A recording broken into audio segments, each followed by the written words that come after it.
Oi pessoal, tudo bem? Hoje aqui no curso básico nós estamos com a aula do laudo pericial, tá? Então eu vou explicar aqui para vocês um pouquinho o que é laudo pericial, como que ele é feito, o que ele traz ao processo, tá bom? E o que é importante conter no laudo pericial. Ou seja, o perito grafotécnico, ele vai fazer o quê? Ele vai elucidar o caso. Lembra que eu falei para vocês já nas aulas anteriores? E como que ele faz para elucidar o caso? Ele não vai lá e vai falar assim, olha, você tá certo, você tá errado.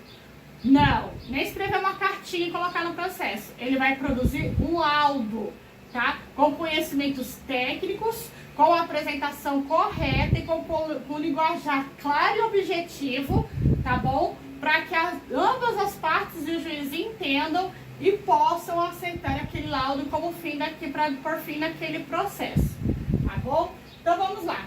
O laudo, o pericial, ele é o julgamento ou pronunciamento baseado nos conhecimentos que tem o profissional na área, tá? Então é face de eventos ou fatos submetidos à sua apreciação, como diz o SAD de 1994, tá?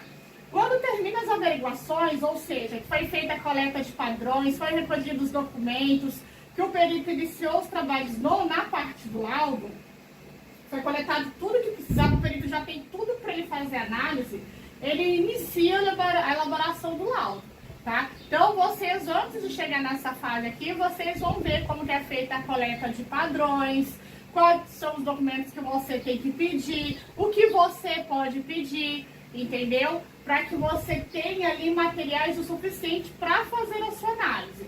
Pessoal, sempre pensam que nessa parte aqui, mais é mais mesmo. Não é menos, é mais não. Mais é mais mesmo. Então, quanto mais documentação vocês tiverem ali para ajudar na sua análise, melhor vocês vão se sair nesse caso. Se necessário for, se você for o perito nomeado judicial pelo juiz e tiver que se dirigir a um cartório para você poder verificar lá uma firma reconhecida, que é onde a pessoa escreve o nome, né? E faz lá o reconhecimento por autenticidade ou semelhança, precisa ir até lá? Vá, tá? Ah, Priscila, mas a minha perícia é virtual, tô fazendo tudo virtual. Então, peça para a pessoa lá, para a parte, para o periciando, que a gente chama de periciando, o que você precisar para poder fazer aquela análise. Lógico, pessoal, quando eu falo peça para o periciando, é onde vocês vão pedir direto para o advogado do periciando, tá? Tem o passo a passo aí da coleta de padrões que eu ensino vocês,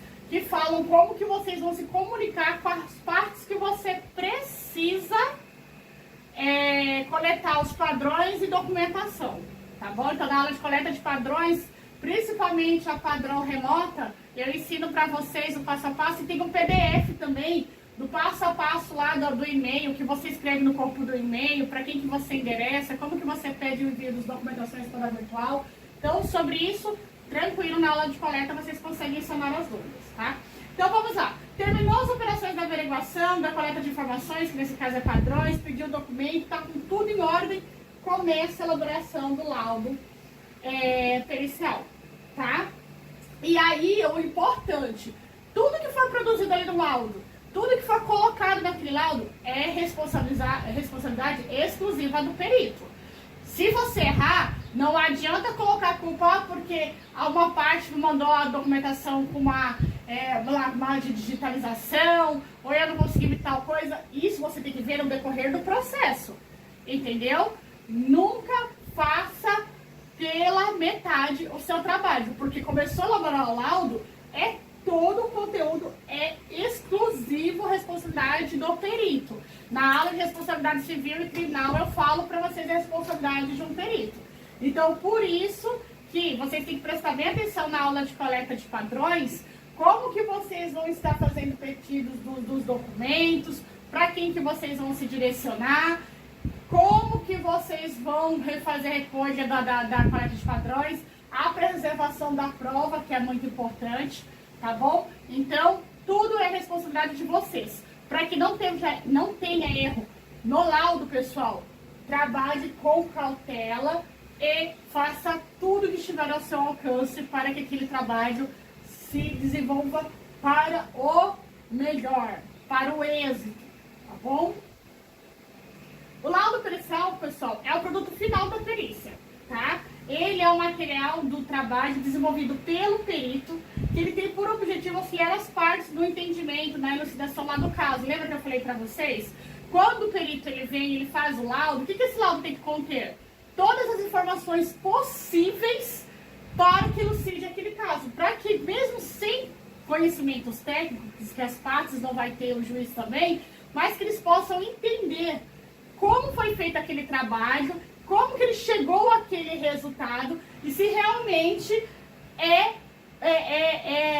com o conhecimento técnico que o perito conseguiu ali, entendeu? Ele estudar aquele caso, não acima de achismo, entendeu? Mas dos conhecimentos que ele tem, trazer ali claro para ambas as partes e para o juiz o que está acontecendo, entendeu? E o porquê que ele chegou naquela conclusão, tá?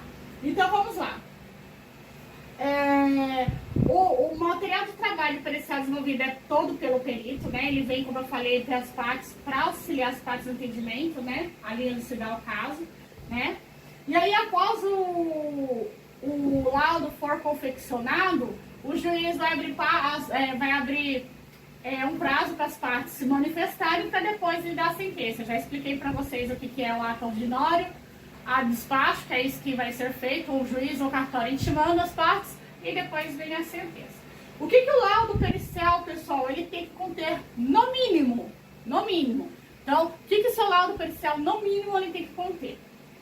Cabeçalho, identificação das partes, endereçamento certo do juízo, tá? Que está ali nesse processo, né? A metodologia, que é o formato de desenvolvimento dos trabalhos, qual os métodos você utilizou para desenvolver aqueles trabalhos no laudo, os quesitos, que são os questionamentos que são oferecidos pelo juízo, pelas partes, e as respectivas respostas, lembrando que as respostas têm que ser de forma objetiva, clara, para não deixar dúvidas quanto à matéria, evitando, contudo, respostas diretas de sim ou não.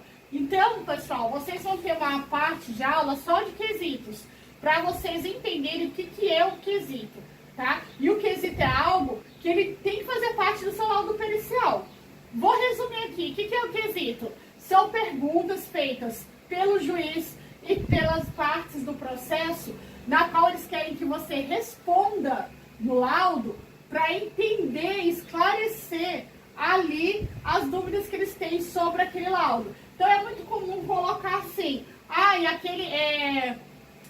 se realmente, caso haja divergência da assinatura, tem como pelo olho nu, quem não tem conhecimento técnico, identificar que essa assinatura era falsa? Tem muitos desses quesitos aí, entendeu? Dessas perguntas nos quesitos.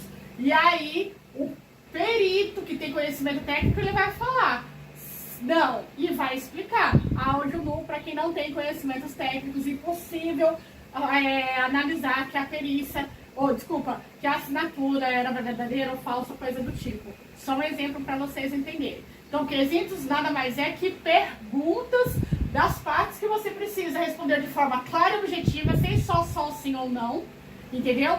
Pode ter o sim, pode ter o não, que é óbvio, né, para vocês colocarem de início, e a explicação lógica e clara, tá bom? Para que eles entendam o que você está falando ali e como que você chegou naquele resultado, tá?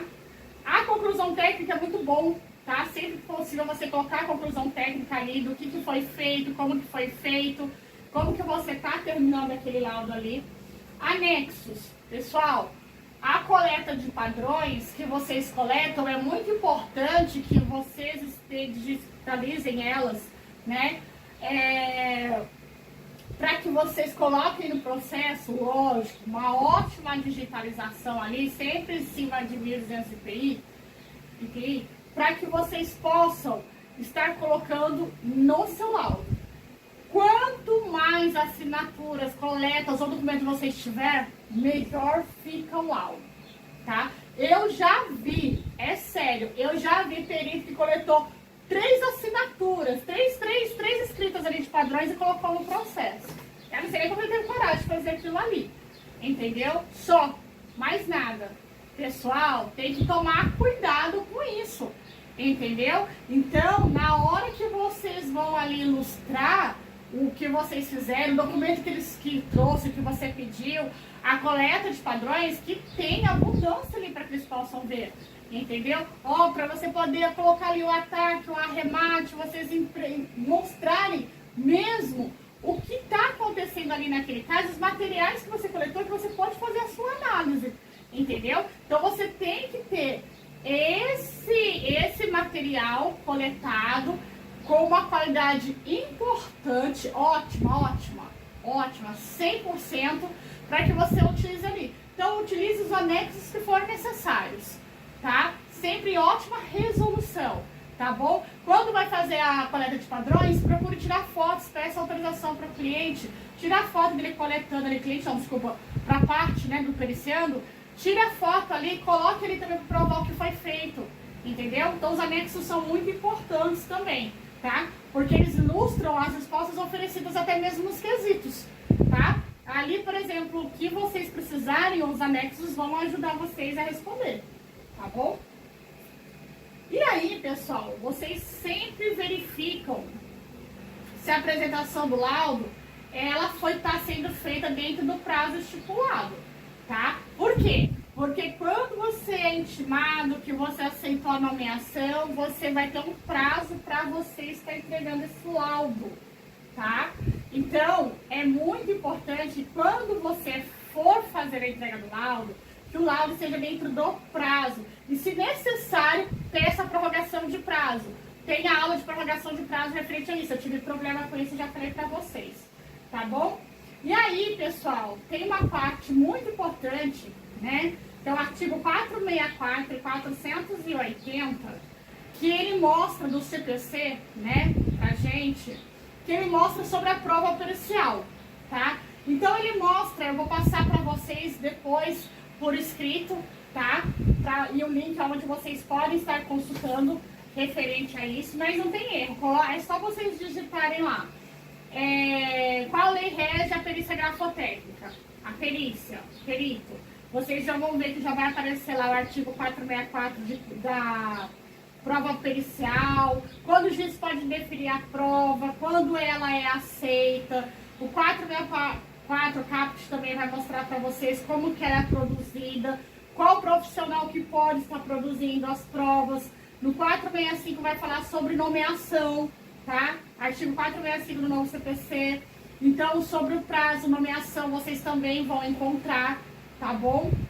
Quando as partes são intimadas, qual que é o prazo que as partes têm para se manifestar, inclusive vocês, tá bom? Então, a 466 também vai colocar o encargo que é colocado a vocês, que vocês têm que cumprir escrupulosamente o que for, o cargo que lhe foi cometido, independente de termo de compromisso, entendeu? A imparcialidade. Então, tem todas essas aulas aqui no curso básico, que é muito importante também vocês verificarem, tá? Então, no artigo do 466, 465, 468 do CPC, se vocês colocarem na internet, né, vocês vão poder estudar um pouquinho sobre o trabalho de prova pericial, sobre o laudo. E é muito importante, inclusive a apresentação do laudo também, que vocês precisam fazer, tá bom? E aí, pessoal, só colocando um pouquinho aqui mais, é importante vocês saberem da necessidade de ser especializado no trabalho de ser executado da habilidade da habilitação legal. Então, vocês têm que saber que quando vocês vão lá, vão se inscrever, que vocês vão prestar o serviço de perito grafotécnico para produzir um laudo, vocês têm que ser formados nisso. Ai, Priscila, é lógico, né? Por isso que eu tô aqui agora estudando. Eu já tive mais de 51 pessoas que, inclusive, estão registradas em nosso sistema, que assistiu vídeos, olha só, assistiu vídeos, só vídeos, tá? E me falaram que fizeram um cadastro sem o certificado de formação. Agora, o que ele colocou na área de certificados, eu não sei. Mas eu tenho como provar que eu tô passando para vocês. É muito óbvio, é muito básico, mas tem gente que acha que vê lá um perito mostrando lá a parte de um laudo, 10, 15 minutos, 20 minutos de uma aula e acha que ele está formado. Precisa de certificado de formação, sim. Na modalidade livre, não tem conselho que rege e também não é um curso reconhecido pelo MEC, não é necessário, tá bom? Então eu falei um pouquinho pouquinho aqui para vocês sobre o laudo pericial, né? Também falei para vocês aqui o referente um pouquinho sobre o prazo, sobre a apresentação, o artigo, né? Que vocês podem consultar sobre prova pericial, sobre o laudo, enfim. E aí, pessoal, na outra aula, vocês vão verificar um pouquinho como que vocês vão estar aptos para fazer o laudo pericial. Quais são as técnicas que vocês precisam saber e utilizar que existe uma perícia, tá bom? Então aqui a gente teve um pouquinho a aula do laudo para você entender como que é confeccionado, que ele tem que ter a apresentação dele, que ele tem que ter a formulação de quesitos, que ele tem que ter a resposta, tem que ter um linguajar claro para ambas as partes, tá bom? Para que todos entendam, sem aquela resposta só do sim ou não, mas bem explicado que vocês estão colocando ali com conhecimentos técnicos. Laudo pericial nunca é feito acima de achismo, sempre vocês vão ver eu falar isso daí, tá? Porque a impugnação é certa. Se você não saber o que você está fazendo, você vai abrir margem para impugnação e passa vergonha, meu pessoal. Passa, tá? Lembre-se que não é porque vocês que têm um conhecimento técnico, que foi nomeado naquele processo, que juiz, advogado e assistente técnico que pode ser contratado da outra parte é leigo, tá? Prestem bem atenção nisso daí. Prestem bem atenção. Não é difícil saber quando um perito não tem conhecimento técnico do que está fazendo ou está falando, tá? Principalmente no laudo. Tem laudo que eu olho assim que eu vejo que eu fico com dó, de verdade. Eu admiro a coragem da pessoa ter colocado aquele laudo e feito dessa forma, mas eu vejo a falta de conhecimento como faz. E falta de conhecimentos básicos desse curso que eu estou passando aqui para vocês. 50% dos alunos que chegam hoje em dia não sabem nem a estrutura de um laudo pericial. É sério, não sabe. E já estão formados. Tá bom? Então é isso. Dúvidas você já sabe, só chama PV.